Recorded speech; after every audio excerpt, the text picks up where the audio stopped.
سب سے بڑی قدرت اللہ کی قدرت ہے۔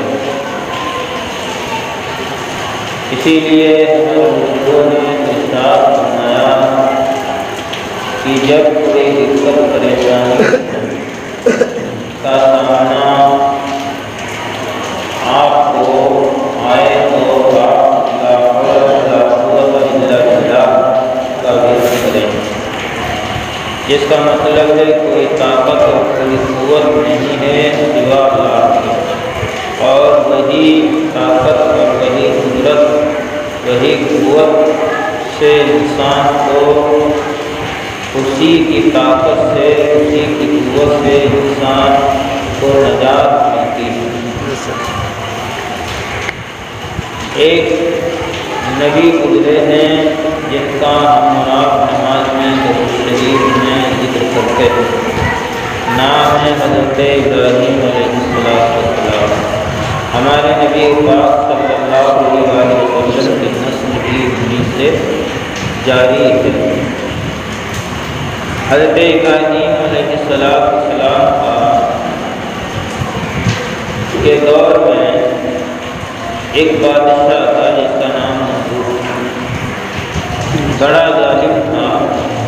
اپنی طاقت کے سامنے کسی کی طاقت کو نہیں مانتا، اپنی قوت کے آگے کوئی قوت نہیں مانتا، اپنے عقل کے گھوڑے دوڑا کر کے وہ یہ کہتا تھا کہ میری ہی طاقت ہے، میری ہی قوت ہے۔ قرآن پاک نے اس کی اس بات کو اور اس کے اس چیز کو ذکر کیا، اس کا مقابلہ پڑا حضرت ابراہیم علیہ السلام سے۔ حضرت ابراہیم علیہ السلام سے جب مقابلہ پڑا، بلکہ یوں کہیے کہ مناظرہ ہو، کہاں ایک اللہ کا نبی جس کے پاس سبھی چیز کا علم ہوتا ہے، کہاں ایک جاہل مکٹ۔ لیکن جہالت وہ چیز ہے کہ جس کے آگے انسان خاموشی اختیار کر لیتا ہے اور جواب دینے سے اس کے احتجاج کیا کرتا ہے۔ شیخ سعدی علیہ رحمۃ رضوان نے فرمایا کہ جب ایسا موقع ہے کہ آپ پڑھے لکھے ہیں اور آپ کے مقابلے میں نادان ہیں، پڑھا نہیں ہے، اب وہ آپ سے اوٹ پٹانگ سوال کرتا ہے تو آپ خاموشی اختیار کیجیے۔ قرآن پاک کے اندر بھی اس کا ثبوت ملتا ہے کہ جب نادان آپ سے سوال کریں تو آپ وہاں پہ خاموشی اختیار کیجیے، ان کو سمجھائیں گے، بات بڑھے گی، فساد برپا ہوگا، اس لیے خاموشی اختیار کیجیے۔ مگر اللہ کے نبی کے اوپر تبلیغ فرض ہوتی ہے، اس لیے وہ اپنی بات منوانے کے لیے ہر طرح کی دلیلیں اور شواہد پیش کرتے ہیں۔ قرآن پاک میں اسی پس منظر کو دیکھتے ہوئے، اسی پس منظر کے تحت اللہ تعالیٰ نے یہ آیت کریمہ نازل فرمائی، اور وہ آیت کریمہ اس انداز میں ہے: الم تر الی الذی حاج ابراہیم فی ربہ، کیا آپ نے نہیں دیکھا، یعنی نبی پاک صلی اللہ علیہ وآلہ وسلم کو یاد دلائی جا رہی ہے حضرت ابراہیم علیہ السلام کے واقعے کی، جو واقعہ آپ کے اور نمرود کے درمیان میں ہوا۔ تو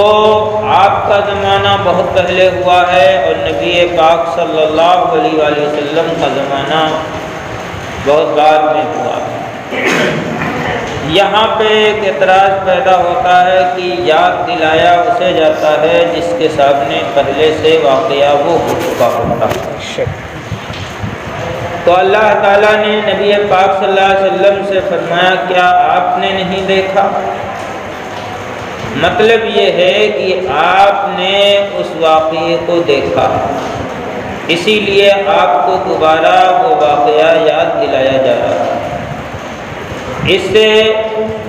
انبیاء کرام کے علوم غیبیہ کے ثبوت ملتے ہیں کہ اللہ تعالیٰ نے آپ کو غیب عطا فرمایا ہے اور آپ اولین و آخرین کے علوم رکھتے ہیں۔ اللہ تعالیٰ فرماتا ہے علم قائل الذی حاج ابراہیم فی ربی، اے حبیب کیا آپ نے نہیں دیکھا اسے جس نے ابراہیم سے ان کے رب کے بارے میں حجت کی تھی،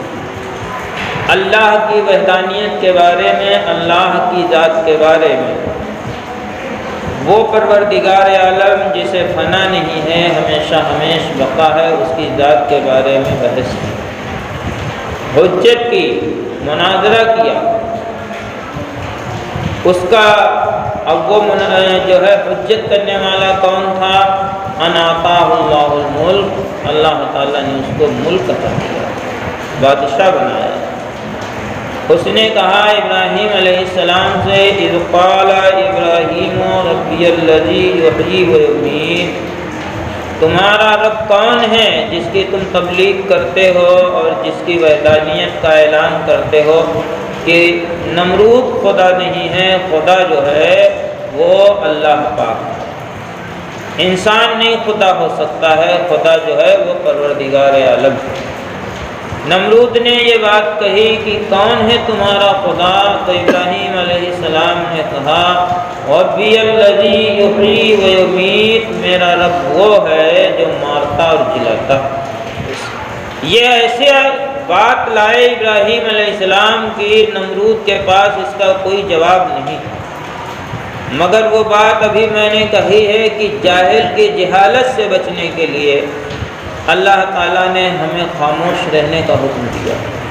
شیخ سعدی فرماتے ہیں جواب جاہلاں خاموشی باسد، اے عقل مندوں جاہلوں کا جواب صرف تمہارے لیے خاموشی ہے، اس کے علاوہ اور کوئی جواب نہیں۔ حضرت عیسیٰ علیہ السلام کو حضرت مریم لے کر کے جب اپنی بستی میں پہنچی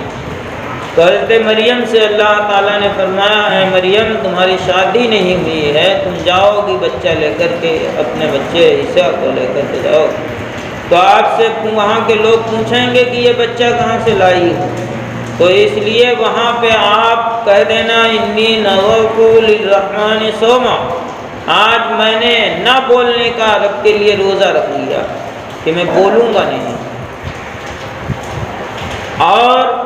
جب وہ آپ سے کہیں یہ کہاں سے لائے ہو فاشارت الیہ، تو اس بچے کی طرف اشارہ کر دینا، یہ بچہ خود بولے گا، آپ کے اوپر جو تہمت الزام ہوں گے ان کا دفاع کرے گا یہ، مگر آپ مت بولیے گا، اس لیے کہ ان پڑھ قوم ہے، گنوار لوگ ہیں، گاؤں کے لوگ ہیں، ان کے جواب سے پھر آپ منہ نہیں چھڑا پائیں گے، بچا نہیں پائیں گے اپنے کو، اس لیے خاموش رہنے کا اللہ تعالیٰ نے مریم کو حکم دیا۔ مگر معاملہ حضرت ابراہیم علیہ السلام کا تھا، حضرت ابراہیم علیہ السلام نے کہا کہ میرا رب وہ ہے جو مارتا اور جلاتا ہے۔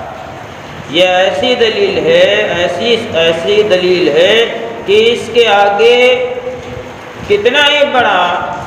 ان پڑھ گنوار ہو اس کے پاس جواب اس کا نہیں بن پائے گا۔ مگر اس جاہل کی جہالت کا حال دیکھیے، اس نے کہا انا احیی و امیت، میں بھی مارتا اور جلاتا ہوں، کہا میں بھی مارتا اور جلاتا ہوں۔ مفسرین فرماتے ہیں کہ دو لوگوں کو اس نے بلایا ہوا، دوسری کتابوں میں اس کی تفصیل لکھی ہے کہ دو لوگوں کو بلایا، جو قید میں تھا، عمر قید تھا، اسے چھوڑ دیا، اور جو آزاد تھا، رہائی پر تھا، اسے بلا کے اس نے پٹک کے مار دیا، اور مار دیا اور کہا انا احیی و امیت، میں بھی مارتا اور جلاتا ہوں۔ چونکہ مفسرین فرماتے ہیں جب ابراہیم علیہ السلام نے اس سے کہا کہ میرا رب وہ ہے جو مارتا اور جلاتا ہے، تو یہ اسی ٹائم لاجواب ہو گیا، مگر یہ جاہل کی جہالت جب جوش میں آتی ہے تو آپ لوگ تو سمجھتے ہیں کہ اس کا انجام کیا ہوتا ہے، تو یہ اپنے آپ میں نہ رہ کر یہ بات کہہ ڈالی اور یہ کام کر ڈالا، اور یہ جانتا نہیں تھا کہ میرا مقابلہ جو ہے بہت بڑے علم والے سے ہے، جس کے پاس علم حکمت بھی ہے، علم نبوت بھی۔ ابھی وہ پھر دلیل لے آئیں گے، اور جب دلیل لائیں گے تو پھر ہم لاجواب ہو جائیں گے۔ ابراہیم علیہ السلام نے کہا ٹھیک ہے، تم بھی مارتے جلاتے چلو، میرا دوسرا عبادت ہے۔ قال ابراہیم علیہ السلام نے کہا، حالانکہ قرآن شریف کا جیسا لفظ ہے ویسے ہی ترجمہ کرنا چاہیے، مگر میں ادباً اپنی طرف سے جیسے قال ابراہیم نے کہا، مگر علیہ السلام ادباً میں اپنی طرف سے بڑھا دیتا ہوں، کیونکہ انبیاء اکرام و رسولان اعظام بزرگان دین کے اگر نام آتے ہیں تو ان کے نام کے ساتھ انبیاء اور نبی انبیاء ہیں، رسول ہیں، تو ان کے لیے علیہ السلام کہنا مستحب رہتا ہے۔ اور ہمارے نبی پاک صلی اللہ علیہ وسلم کا جب نام آئے تو درود شریف پڑھنے کے ساتھ میں ان کا نام لیا جاتا ہے، صلی اللہ علیہ وسلم کہا جاتا ہے، اس کا معنی ہے درود شریف، یہ درود شریف بھی۔ اور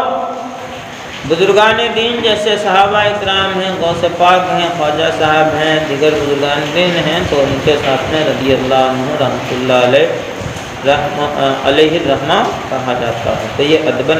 میں ایسا کر رہا ہوں۔ فإن اللہ، ابراہیم علیہ السلام نے کہا فإن اللہ یاتی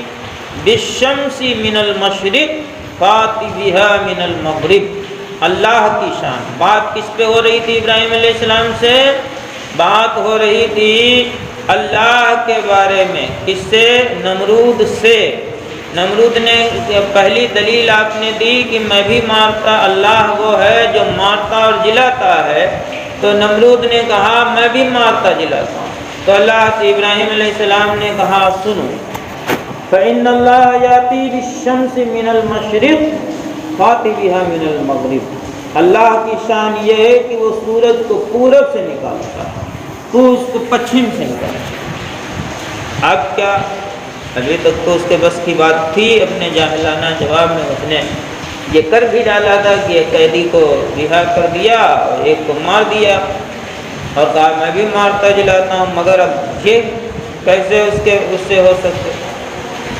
اسی بات کو لے کر یہ جو ہے کہ ابراہیم علیہ السلام نے کہا کہ میرا رب وہ ہے، ہاں بے شک اللہ کی شان یہ ہے کہ وہ سورج کو پورب سے نکالتا ہے، تم پچھم سے نکالتے ہو۔ اسی چیز کو رکھا گیا ہے کیونکہ ابراہیم علیہ السلام نے اعلان کیا نا نمرود سے، اور نمرود وہ کر نہیں پایا، اور ابراہیم علیہ السلام نے یہ بتایا کہ خدا کی شان یہ ہے، تو قرب قیامت سورج پچھم سے نکلے۔ قرآن پاک کے 8ویں پارے میں ہے یوم یاتی بعض آیات ربک، جس دن تیرے رب کی بعض نشانی واضح ہوگی، یہ قیامت کو کہتے، یعنی پچھم سے نکلے گا سورج، کیونکہ ابراہیم علیہ السلام نے کہا میرا رب وہ ہے جو سورج کو پچھم پورب سے نکالتا ہے، تو پچھم سے نکال۔ نمرود نہیں نکال سکا، تو ابراہیم علیہ السلام کے جو بتایا کہ میرے خدا کی شان ہے کہ وہ پچھم سے نکال سکتا، دنیا کا کوئی طاقتور سے طاقتور اسے پچھم سے نہیں نکال پائے گا۔ تو ابراہیم علیہ السلام کے اس کہنے کو پورا کرنے کے لیے اللہ قیامت سے پہلے ایک بار سورج کو پچھم سے نکالے، تاکہ ابراہیم کا دعویٰ جو اللہ کی وحدانیت کے بارے میں ہے وہ پورا ہو جائے۔ نبی پاک صلی اللہ علیہ وسلم نے ایک بار مولا علی رضی اللہ تعالیٰ عنہ کی نماز عصر قضا ہوئی تو آپ نے پچھم سے سورج بلایا، صحابہ اکرام کشمکش میں پڑ گئے، چونکہ انہوں نے یہ بات پڑھی تھی کہ ابراہیم علیہ السلام نے کہا کہ میرا رب پچھم سے سورج نکال سکتا ہے، نمرود سے کہا، اور آج سورج پچھم سے نکلا ہے نبی پاک صلی اللہ علیہ وسلم کے انگلی کے اشارے پر۔ لہذا وہاں پہ ابراہیم علیہ السلام نے یہ ذہن دیا تھا کہ خدا وہ ہے جو سورج، خدا کی شان یہ ہے کہ سورج پچھم سے نکلے تو وہ نکال سکتا ہے، انسان نہیں نکال پایا، اور نبی پاک صلی اللہ علیہ وسلم نے، میرے نبی نے پچھم سے سورج نکال دیا۔ سیرت مصطفیٰ کے اندر لکھا ہوا ہے کہ اس وقت میں جب سورج نکلا تھا تو بھارت کا یہ ٹائم ہو رہا تھا، وہاں کا یہ ٹائم ہو رہا تھا، وہاں کا یہ ٹائم ہو رہا تھا، پورا جغرافیہ اس کے اندر موجود۔ تو صحابہ کے ذہن میں آئی کہ خدا تو نہیں ہے میرے نبی، تو اللہ تعالیٰ نے قرآن کی آیت نازل فرمائے ان کا جواب دینے کے لیے، انما انا بشر مثلکم، اے محبوب آپ کہہ دیجئے میں تمہاری طرح بشر ہوں، خدا نہیں۔ تو یہ آیت اس لیے نازل ہوئی جو بشریت حضور کی، کہ میں تمہاری طرح، مجھے خدا مت مان لینا۔ اب ابراہیم علیہ السلام کی بات جب یہ ہوئی کہ سورج کو پورب پچھم سے نکال، آپ صاحب وبہت الذی کفر، کافر مبہوت ہو گیا، ہوش و حواس اڑ گئے اس کے، اب لاجواب ہو گیا، تو اس نے آگ میں ڈالنے کا پلان بنا لیا ابراہیم، کہ اب چونکہ ظاہر بات ہے جب بحث کر رہا تھا اور جواب نہیں دے پایا اپنی جہالت کے اعتبار سے، تو جہالت بھی کر رہا تھا، اس میں ایک میں مطلب ظاہری کامیابی بھی دکھائی، دوسرے میں لاجواب ہو گیا ظاہر۔ اب جب لاجواب ہو گیا تو اس کا جوش اور آگے بڑھا، اب جب وہ اسی جہالت میں، تو اب ابراہیم علیہ السلام کو اس نے آگ میں ڈالنے کا ارادہ کر لیا کہ آگ میں ڈال دیں گے، جل جائیں گے ابراہیم۔ فبہت الذی کفر، کافر کے ہوش و حواس اڑ گئے اس سوال سے ابراہیم علیہ السلام سے۔ واللہ لا یہدی القوم الظالمین، اللہ ظالم قوم کو ہدایت نہیں دیتا، اللہ ظالم قوم کو ہدایت نہیں دیتا ہے، ہدایت تو وہ اپنے اچھے بندوں کو، سچے بندوں کو، نیک بندوں کو ہدایت دیتا ہے۔ اور جو ظلم کرنے والے ہوتے ہیں ان کی عمریں بہت لمبی بنائی جاتی ہیں، ان کی عمریں بہت لمبی ہوتی ہیں، قرآن پاک کے اندر انہیں چھوڑ دیا جاتا ہے، پھر جب پکڑا جاتا ہے تو پھر بہت مختصر چیز سے ان کو سزا دی جاتی ہے جو ان کے لیے دردناک بنتی ہے۔ اللہ تعالی ہم سب کو عمل خیر کی توفیق عطا فرمائے، اپنے خدا کی طاقت اور اس کی قوت اور اس کی قدرت سمجھنے کی توفیق عطا فرمائے، آمین یا رب العالمین، بجاہ سید المرسلین صلی اللہ علیہ وسلم، سنت پر